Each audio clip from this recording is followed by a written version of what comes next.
सरकार है, भाजपा की सरकार नहीं है क्या? देख के बोलिए, भाजपा की सरकार नहीं है क्या? बात बोलिए, ये गैर संवैधानिक काम करते हैं, बिना प्रमाण के बात रखना। ये संविधान विरोधी लोग हैं इनकी, अरे फिर संविधान विरोधी है।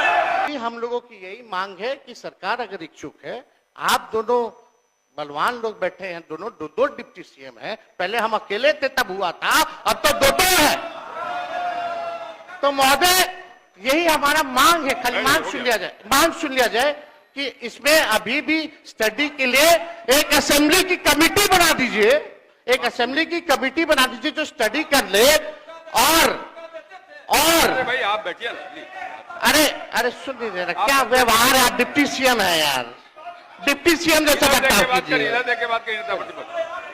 जब मैं बोलने का मौका देते थे नहीं सभा देता था, मांग ही नहीं। अरे संवैधानिक पद का हमारी ये मांग है संविधान की बात स्टडी के लिए महोदय एक कमेटी विधानसभा की बना दे सरकार, और उनको 4 दिन का ये जो 5 दिन का सत्र है इसको 1-2 दिन और बढ़ा दे, और कैबिनेट से जो संशोधन करना है कम से कम 65% नहीं 85% कर दीजिए। आप 10% और बढ़ा करके बिल ले आइए, हम लोग सब लोग मिलकर के पास करने का काम करेंगे, यही मांग है।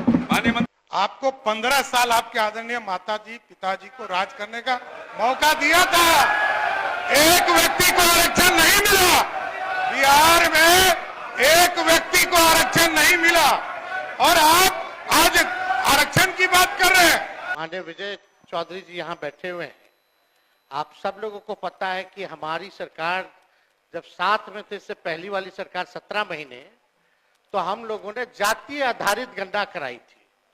और जातीय आधारित गणना इसलिए कराई थी क्योंकि राज्य सरकार जो है सेंसस नहीं करा सकती, इसलिए हम लोगों ने सर्वे कराया था, और उस सर्वे के आधार पर हम लोगों ने आरक्षण की सीमा महोदय 65% करने का काम किया था, जिसमें कि पिछड़े, अति पिछड़े, दलित, आदिवासी समाजों का आरक्षण हम लोगों ने बढ़ाया, और ईडब्ल्यूएस 10% एज इट इज रखा।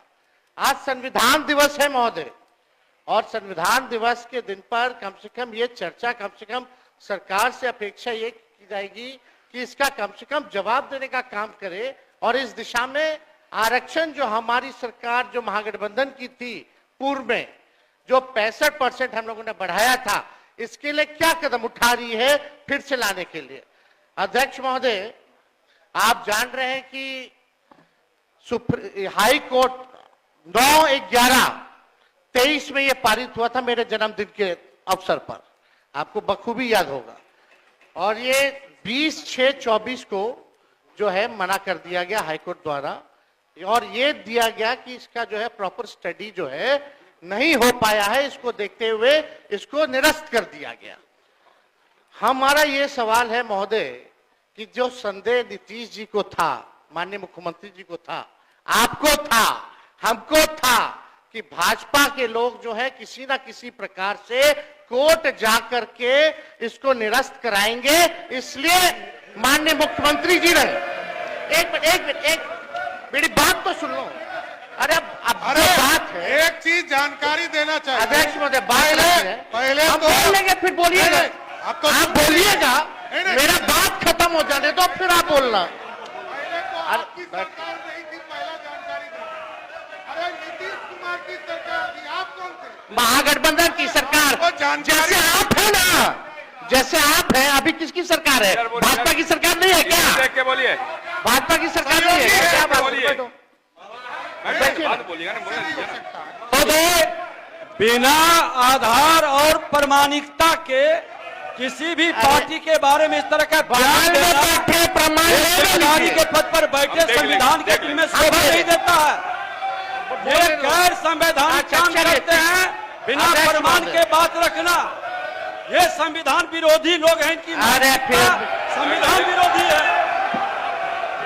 एक मिनट अध्यक्ष, संविधान विरोधी लोग संवैधानिक संस्था का अपमान कर रहे हैं। फिर बोलिएगा, बैठ जाइए, बैठिए, बैठिए, एक मिनट बैठने दीजिए, बैठिए ना, बैठिए, बोलिए, बैठ जाइए, आप ही बैठ जाइए, देखिए लेकिन आज माननीय ही मुख्यमंत्री जी के नेता कहने प्रतिपक्ष, एक मिनट मा- आज ही मैंने आग्रह किया है, कल भी मैंने कहा था ये बात, संसदीय लोकतंत्र में हम अगर बेहतर ढंग से अपनी बात रखेंगे, मुझे भी उस जगह पर रहने का अवसर मिला है और मैं समझता हूं कि बेहतर ढंग से बात रखेंगे तो बात में भजन भी आता है।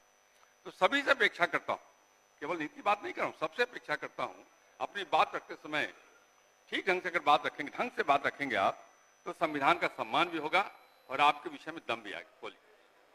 महोदय, समय देश के लिए हम आभारी हैं और हम लोग भी सहयोग कर रहे हैं, लेकिन माननीय मुख्यमंत्री जी जब हम लोगों ने पारित किया 9/11/2023 में, तो एक तय हुआ हमारे मंत्रिमंडल द्वारा कैबिनेट में माननीय मुख्यमंत्री जी के आदेश पे कि डर है कि कहीं ये कानून जो हम लोगों ने आरक्षण का लाया है खत्म ना हो जाए, इसके लिए आप सब लोग मिलकर के प्रेस कॉन्फ्रेंस कर लीजिए। और सम्राट चौधरी जी जो आप बोले थोड़ा प्रेस कॉन्फ्रेंस का वीडियो हम आपको भेज देंगे आप दोनों को। उसमें माननीय चौधरी जी ने क्या कहा था, अशोक चौधरी जी ने क्या कहा था, हमने क्या कहा था, आपको प्रमाण मिल जाएगा। चलिए, दूसरी बात मेरा यह है कि अब तो स्टडी अब तो सुप्रीम कोर्ट में चल रहा है, अब हम लोग भी सुप्रीम कोर्ट में आरजेडी भी पार्टी बनी हुई है उसको लेकर के। अब मेरा सवाल ये है कि जो बहालियां हो रही है, जो आरक्षित वर्ग है, उसको नुकसान हो रहा है कि नहीं हो रहा? 16% हो रहा है ना। यह गंभीर मसला है महोदय। पिछड़ों का, अति पिछड़ों का, दलितों का, आदिवासियों का, जो भी आरक्षित वर्ग है, उनका भारी नुकसान हो रहा है। मेरा यही कहना है, अगर सरकार, और देश में ये पहली ऐसी सरकार थी 17 महीनों की जहां जाति आधारित गणना भी हुई और 65% आरक्षण की भी सीमा थी गई। पहली बार इतना बड़ा निर्णय हम लोगों ने लिया, उस निर्णय को लागू कराने में क्यों फेल रहे? अब महोदय 2 पॉइंट हम खाली रखना चाहते हैं कि 23 में ये लागू हुआ, 23 में ये लागू हुआ, सुन लीजिए आप भी बोल। अरे भाई बैठिए ना। अध्यक्ष, अरे बिल्कुल विषय नहीं, इसका विषय है ये क्या? विषयों की वो जगह महोदय प्लीज। उस जगह पर नेता प्रतिपक्ष के रूप में हम बैठते थे, यही व्यक्ति बोलने नहीं देते थे। आज खुल करके यही अंतर है। आज नेता प्रतिपक्ष के रूप में इस पर डिबेट कर रहे थे, आप माइक बंद कर दिए। अध्यक्ष महोदय 2 पॉइंट याद करा रहे हैं आपको, आप बैठिए। अवगत करा रहे हैं। हम लोग हर तरीके से सदन चलाना चाहते हैं, आप भी डिस्टर्ब कर रहे हैं। तेज जी बोलिए। 2 पॉइंट संक्षेप में कि बताइए। ये 11/23 में चौधरी जी 11/23 में 9/11/23 को ये लागू हुआ। निरस्त जो है हाई कोर्ट से 20/6/24 में हुआ। हम लोगों की मांग थी कि इसको शेड्यूल 9 में डाल दिया जाए। अगर आप लोग आरक्षण के पक्ष में थे केंद्र सरकार, तो इसको शेड्यूल 9 में क्यों नहीं डाला गया? पहला प्रश्न। दूसरा महोदय कि अभी भी हम लोग इंतजार कर रहे हैं, अभी भी माननीय मुख्यमंत्री जी को मेरे तरफ से रिक्वेस्ट कर दीजिएगा चौधरी जी, और दोनों चौधरी जी कर दे तो ज्यादा भार पड़ जाएगा। तो अगर कर देंगे तो कम से कम ये कह दीजिए, अभी स्टडी नहीं हुआ है, यही ना कोर्ट कहा, तो स्टडी तो ईडब्ल्यूएस का भी नहीं हुआ था जो 10% मिला, उसका कौन सा आधार था? ये तो हम लोगों ने कास्ट बेस्ड सर्वे करा के आरक्षण दिया। तो अभी हम लोगों की यही मांग है कि सरकार अगर इच्छुक है, आप दोनों बलवान लोग बैठे हैं, दोनों दो डिप्टी सीएम हैं, पहले हम अकेले थे तब हुआ था, अब तो दो है। तो महोदय यही हमारा मांग है, खाली मांग सुन लिया जाए कि इसमें अभी भी स्टडी के लिए एक असेंबली की कमेटी बना दीजिए, एक असेंबली की कमेटी बना दीजिए जो स्टडी कर ले। और अरे भाई आप बैठिए ना प्लीज। अरे सुन लीजिए ना, क्या व्यवहार है, डिप्टी सीएम है यार, डिप्टी सीएम जैसा बर्ताव कीजिए। के बाद नेता प्रतिपक्ष जब नहीं बोलने का मौका देते थे, नहीं सभा देता था। मांग ही नहीं। अरे संवैधानिक पद का हमारी ये मांग है संविधान की बात स्टडी के लिए महोदय न्याय की बात कर एक रहे हैं। कमेटी विधानसभा की बना दे सरकार, शर्म आनी चाहिए उनको। 4 दिन का ये जो 5 दिन का सत्र है, इसको 1-2 दिन और बढ़ा दे और कैबिनेट से जो संशोधन करना है कम से कम 65% नहीं 85% कर दीजिए। आप 10% और बढ़ा करके बिल ले आइए, हम लोग सब लोग मिलकर के पास करने का काम करेंगे, यही मांग है। माननीय मंत्री संसदीय का। महोदय, नेता प्रतिपक्ष ने ऐसे संवेदनशील मामले का जिक्र किया है कि सरकार को भी अपने पक्ष रखना न सिर्फ लाजमी है बल्कि हक है। और हमको बोलने का दो प्रसंग बन गया महोदय।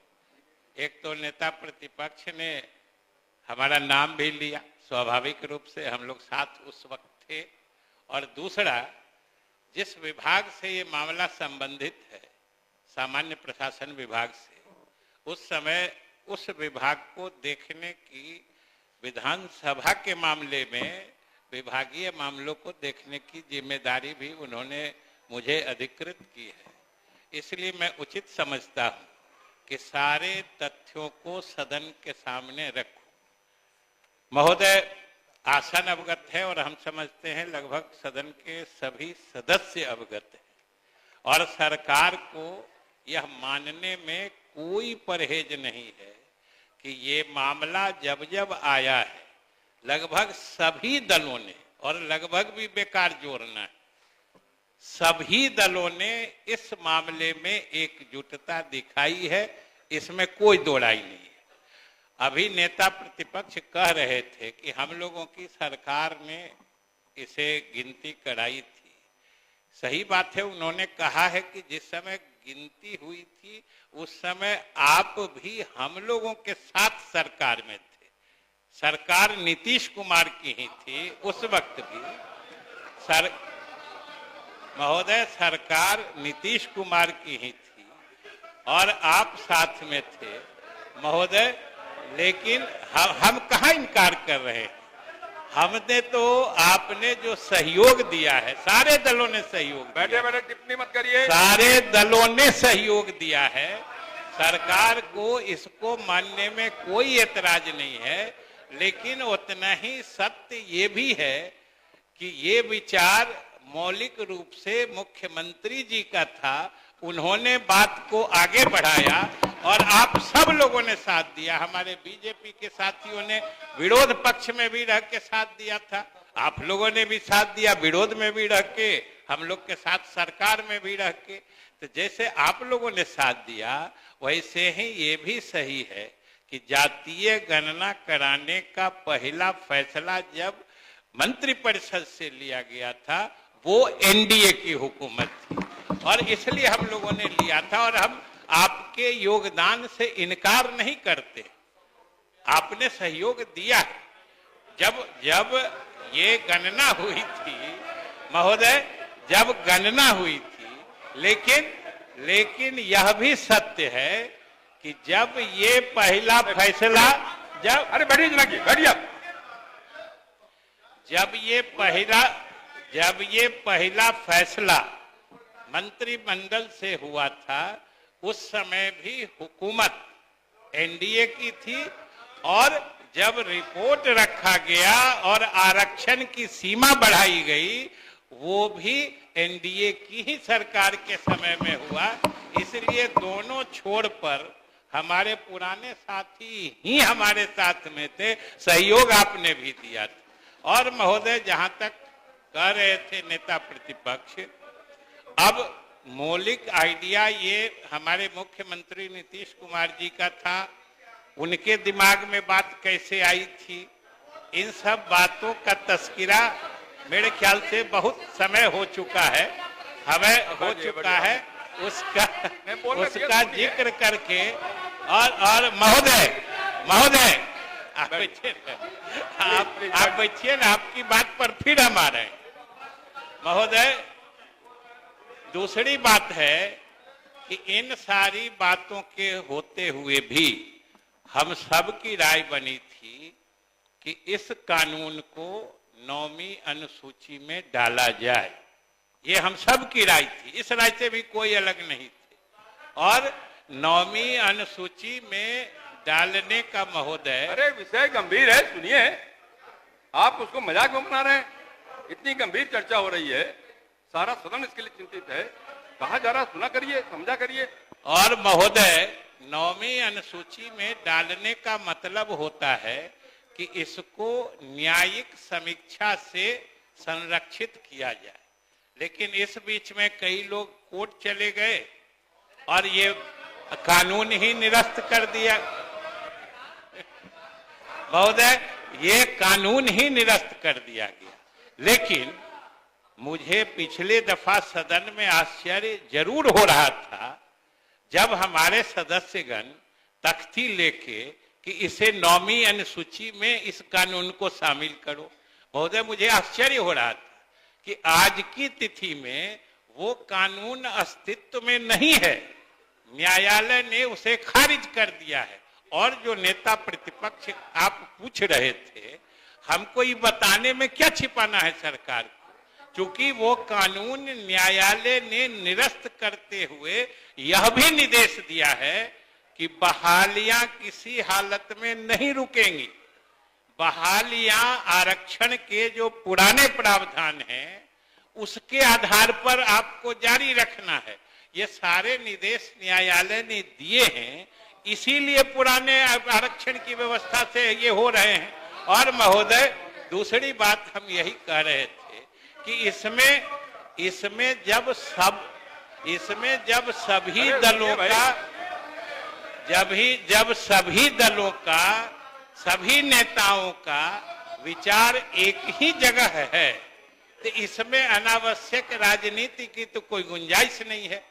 ये तो पूरा बिहार जानता है जो किसकी अगुवाई में काम हुआ, किन किन लोगों ने समर्थन दिया, और सरकार सब लोगों को धन्यवाद देती है और सब लोगों से अपील भी करती है कि जो लोग भी जिस हैसियत से, जिस तरीके से उच्चतम न्यायालय में वहां पहुंचकर सरकार के द्वारा लागू किए गए बढ़े हुए आरक्षण सीमा को फिर से बहाल करने में जो मदद कर सकते हैं वो करें। ये होता है तो सरकार उनका भी एहसानमंद होगी। हम लोग तो खुले तौर पर महोदय चाहते हैं कि हम लोग तो जिस दिन उच्च न्यायालय ने उसे निरस्त किया उसके अगले दिन से तैयारी करके कम से कम समय में अपील दाखिल किया, और इस बीच में इंटरिम स्टे का भी हम लोगों ने महोदय रिक्वेस्ट किया, लेकिन न्यायालय ने नहीं माना है। ये भी आज आप संविधान दिवस की सब लोगों को शुभकामना दी है। हम सब संविधान से बंधे हुए हैं और न्यायालय को जो जुडिशियल रिव्यू का पावर है उसके तहत उन्होंने कर लिया है। हम लोगों ने तो 9वीं अनुसूची से लेके इस तरह के जो सामाजिक प्रगतिशील कानून होते हैं उन्हीं को सुरक्षित करने के लिए 9वीं अनुसूची की अवधारणा बनी थी। और महोदय, ये सबसे बड़ी बात है कि संविधान का पहला संशोधन भी इसी आधार पे हुआ था और एक अनुसूची बनाई गई। और हम लोग बिहार के लोग तो भाग्यशाली हैं कि ये अनुसूची संविधान में जोड़ी ही गई थी। बिहार ने जो जमींदारी, जो लैंड रिफॉर्म्स एक्ट कहते हैं, भूमि सुधार अधिनियम, जिसको बोलचाल की भाषा में जमींदारी उन्मूलन कानून कहते हैं, वही लागू हुआ था। और कोर्ट जब उसकी समीक्षा करने लगी थी तो उस समय की केंद्र सरकार ने और सारे नेताओं ने, क्योंकि उस समय तो लगभग ये 1948-50 की बात है महोदय, उस समय सभी स्वतंत्रता आंदोलन से जुड़े ही राजनेता थे, उन्होंने ये उचित समझा कि समाज में कुछ बराबरी लाने के लिए, सामाजिक न्याय दिलाने के लिए कुछ ऐसे कानून बनाने होंगे जिसको न्यायालयीय समीक्षा से बाहर रखी जाएगी। तो महोदय, हम लोग तो उसके लिए भी लगे हुए। कानून एक बार सुप्रीम कोर्ट बहाल कर दे, फिर हम लोग इसको 9वीं अनुसूची में भी डलवाने का प्रयास करेंगे। इसलिए महोदय, सरकार सभी दलों के प्रति मतलब आभारी है कि सब लोगों ने इसमें मुख्यमंत्री की पहल में समर्थन दिया है। माननीय उप मुख्यमंत्री सम्राट चौधरी, आप नहीं, आप आपकी बात हो। अरे 2 मिनट, सुन लीजिए ना, 2 मिनट, 2 मिनट बोले, सुनेंगे। एक मिनट ना हो। बैठ जाइए सदैव जी, बैठ जाइए। तो हम लोगों ने मंत्री जी की बात को सुना अच्छे से। आप जिसको श्रेय देना है दे दीजिए। हमको खाली चिंता है आरक्षित वर्गों को जो नौकरी में हिस्सेदारी मिलनी थी वो मिले। दूसरी बात कि नवंबर में ये पारित होता है, कोर्ट का आदेश रद्द होता है 7वां महीना अगले साल 24 में है। तो 7 महीना अगर अनुसूची 9 में हमारी सिफारिशों को अगर केंद्र सरकार ने नहीं माना तो आप किसको दोषी समझते हैं? दूसरी बात, तीसरा महोदय, जो हमारी मांग थी, अभी भी आप कमेटी बनाने के पक्षधर है कि नहीं? और दूसरा बिल ले आइए, उसमें संशोधन कर दीजिए, उसमें 75% था, इसमें 85% करके लाइए, हम लोग बढ़ा देंगे, बस यही चाहिए। माननीय मुख्यमंत्री सम्राट चौधरी। अध्यक्ष महोदय, मेरी घोर आपत्ति है कि ये एक तो इन्होंने जो जिक्र किया संविधान दिवस पर संविधान में और लगातार कोर्ट के ऊपर हमला कर रहे हैं, ये अत्यंत ही दुर्भाग्यपूर्ण है। और कोर्ट के खिलाफ कि कोर्ट को मैनिपुलेशन करने का काम, यही इससे बड़ा दुर्भाग्य क्या होगा? आप कह रहे हैं कि कोर्ट में कोई पार्टी चली गई, अरे गलतफहमी मत फैलाइए। आपको 15 साल आपके आदरणीय माताजी पिताजी को राज करने का मौका दिया था, एक व्यक्ति को आरक्षण नहीं मिला। बिहार में एक व्यक्ति को आरक्षण नहीं मिला और आप आज आरक्षण की बात कर रहे हैं। अरे यहाँ तो 2001 का भी चुनाव याद है लोगों को, कोई मुखिया के आरक्षण नहीं था, ना अति पिछड़े को ना दलित को। और आप कहानी सुना रहे हैं 2006 में जब एनडीए की सरकार बनी तब पिछड़ों को अति पिछड़ों को आरक्षण मिला। ये कहां से आप सिखा रहे हैं? देखिए, अरे मैं जानता हूं, आपको जानता हूं अच्छे से, बैठ जाइए। देखिए, 15 साल को लोग भूला नहीं है और अच्छी तरह से जानता है कि आप आरक्षण के कितने समर्थक हैं। एक व्यक्ति को आरक्षण नहीं दिया, एक व्यक्ति को, कोई पिछड़ों को, दलितों को, अति पिछड़ों को बिना आरक्षण का। और किसी भी हालत में, किसी भी हालत में सब लोग जानते हैं।